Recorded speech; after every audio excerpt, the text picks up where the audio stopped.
욥기 1장 1절에서 5절까지 말씀 한 절씩 교독하도록 하겠습니다. 우스 땅에 욥이라 불리는 사람이 있었는데 그 사람은 온전하고 정직하여 하나님을 경외하며 악에서 떠난 자더라. 그의 소유물은 양이 7,000마리요 낙타가 3,000마리요 소가 500결이요 암나귀가 500마리며 종도 많이 있었으니 이 사람은 동방 사람 중에 가장 훌륭한 자라.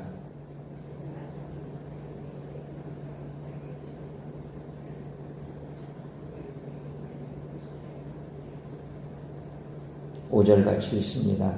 그들이 차례대로 잔치를 끝내면 욥이 그들을 불러다가 성결하게 하되 아침에 일어나서 그들의 명수대로 번제를 드렸으니 이는 욥이 말하기를 혹시 내 아들들이 죄를 범하여 마음으로 하나님을 욕되게 하였을까 함이라.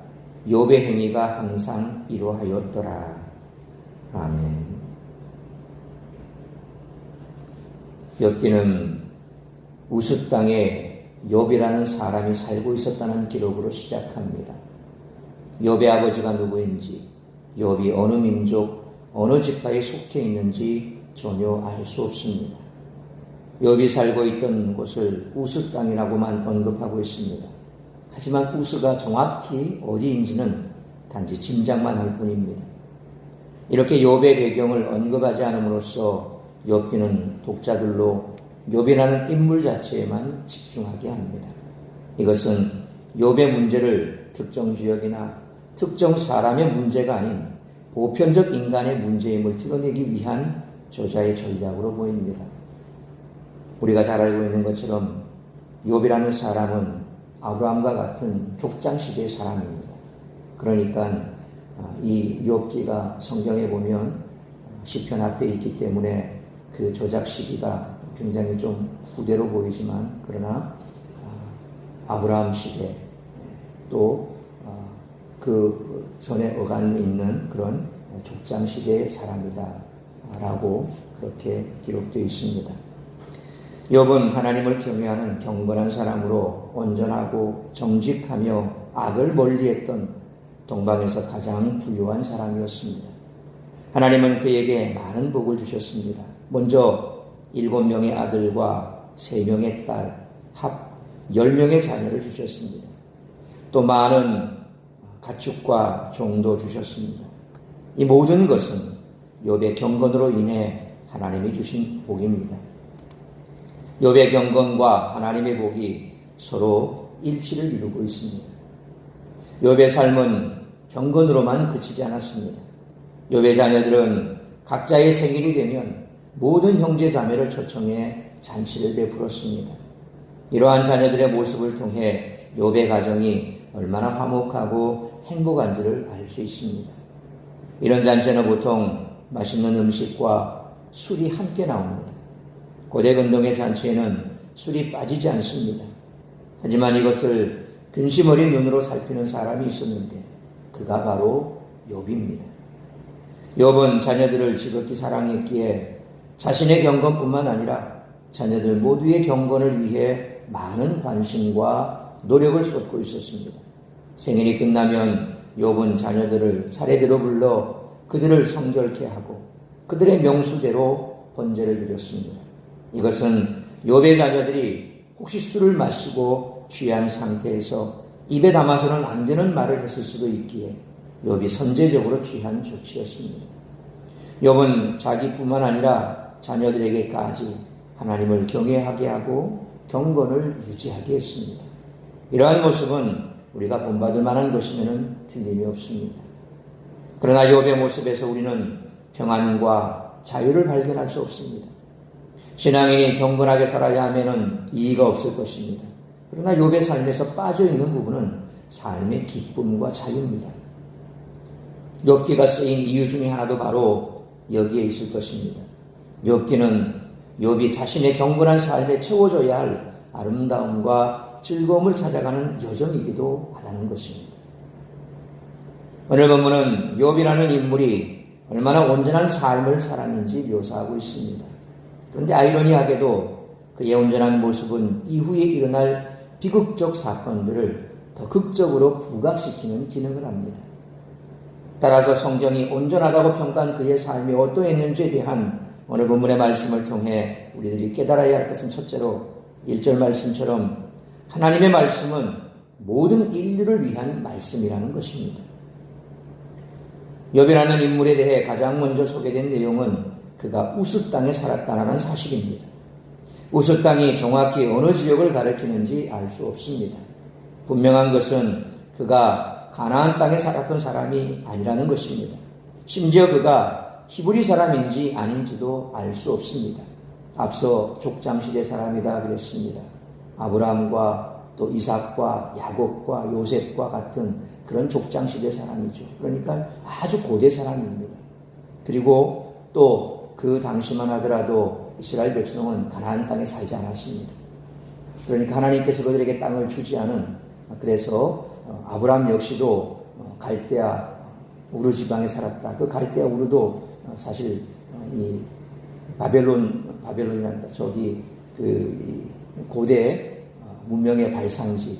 그래서 메소포타미아 지역에 살고 있었습니다. 그러니까 아브라함도 메소포타미아 지역에 살고 있었고 가나안 땅은 아직 하나님이 주시지 않았고 이런 족장 시대에 살고 있었기 때문에 욥 역시도 그가 현재 지금 이스라엘이 살고 있었던, 그리고 또 그 이후에 모세를 통해서 이스라엘 백성들이 나와서 차지했던 그 가나안 지역이 아닌 다른 이 지역이다. 이 우스 땅이 그런 곳이고, 역시 이 욥 역시도 이스라엘 백성이 아니다라고 그렇게 보여지기도 합니다. 심지어 욥기의 시작은 시간적, 공간적 이처럼 배경이 모두가 다 모호한 그런 시작으로 되어 있는데, 사실 이유는 이 말씀이 모든 사람에게 유의미한 메시지라고 하는 사실을 암시하기 위해서이기도 합니다. 그러니까 어느 특정 지역, 특정 민족, 이게 아니라 모든 인류에 다 포함된다라고 하는 겁니다. 다시 말하면 시간, 공간에 상관없는 인간 보편의 이야기라는 것을 담기 위해서 모든 것이 모호하게 그렇게 시작이 됩니다. 욥기는 이스라엘 민족을 넘어 모든 인류의 생사화복을 주장하시는 하나님에 관한 기록입니다. 그러므로 하나님의 말씀은 이스라엘 민족만을 위한 말씀이 아니라 오고 오는 모든 인류를 위한 말씀이며 오늘을 살아가는 나를 위한 말씀인 줄 알고 항상 말씀을 가까이 하고 사모하는 우리 모두가 되시기를 축원합니다. 두 번째로 2절로 3절 말씀처럼 하나님께서는 온전하고 정직한 자의 가정에 평안과 복을 주신다는 것입니다. 오늘 본문은 우스 땅에 사는 욥을 거의 완벽한 사람으로 소개하고 있습니다. 이후에 그가 겪게 되는 고난과 불행이 더욱 비참한 이유는 그의 삶이 이처럼 완벽에 가까웠기 때문입니다. 먼저 그는 온전하고 정직한 사람, 하나님을 경외하고 악에서 떠난 사람이었습니다. 온전하고 정직하다는 것과 하나님을 경외하고 악에서 떠났다는 것이 서로 다른 의미가 아니라 서로를 강조하는 그런 표현으로 이해할 수 있습니다.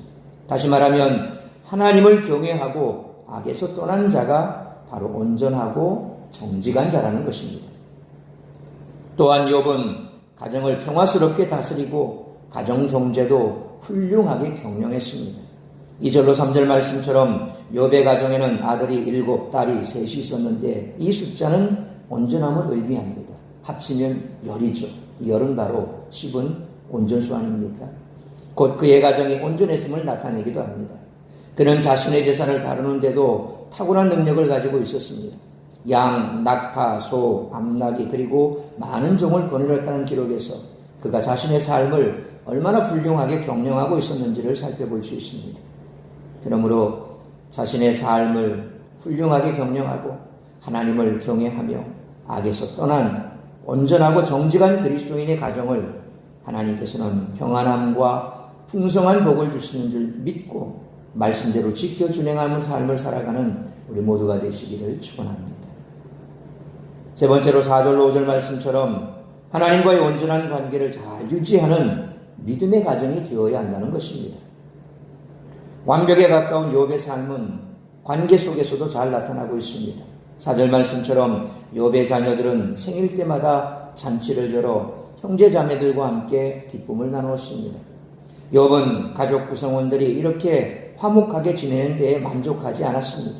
그는 자신이 먼저 정직하고 경건하게 살았고 모든 자녀가 하나님을 잘 섬길 수 있도록 최선을 다했습니다.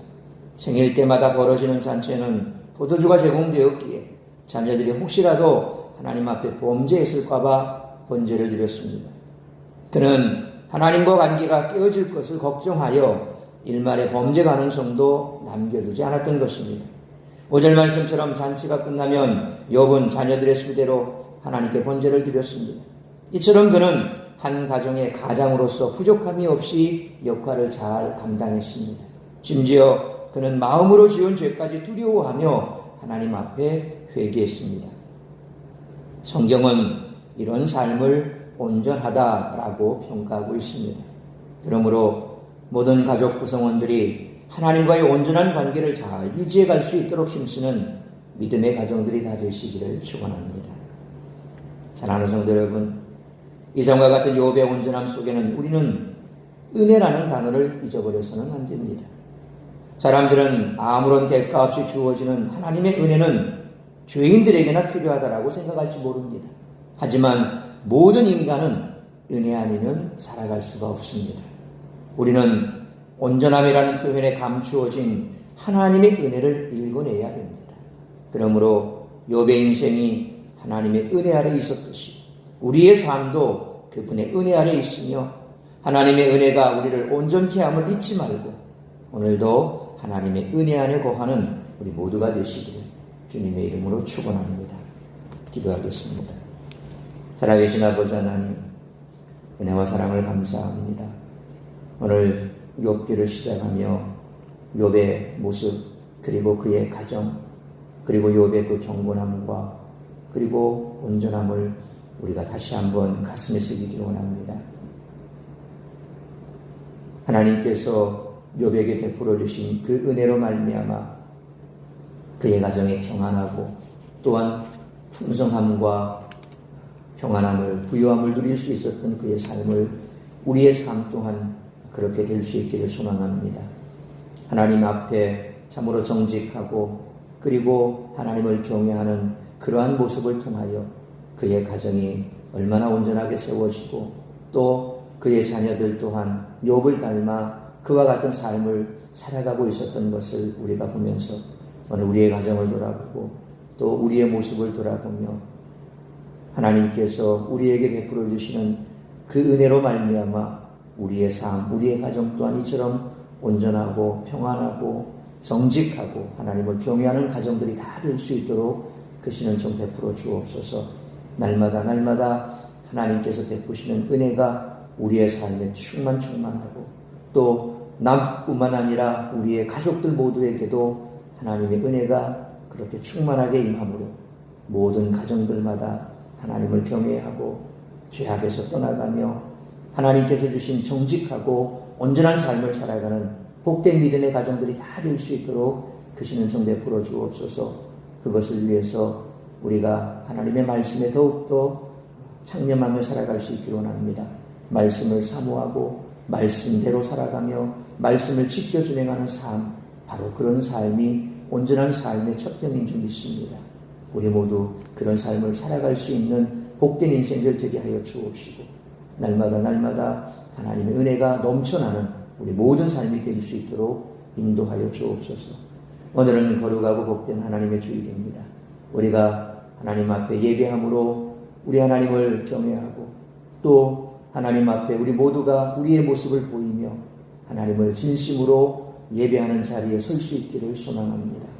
아버지 하나님, 여러 가지 많은 문제로 또 육체의 질병으로 주 앞에 나올 수 없는 자들이 있다면 우리 하나님께서 그들을 위로하여 주옵시고 치료하시고 회복시켜 주시고 하루속히 주 앞에 나와 함께 예배할 수 있는 은혜를 베풀어 주옵소서. 오늘도 이 예배를 시작으로 드려지는 모든 예배가 우리 하나님 기뻐 받으실 만한 예배가 될 수 있기를 간절히 빌고 소원하오며 이 모든 말씀 우리 주 예수 그리스도 이름으로 기도하옵나이다. 아멘.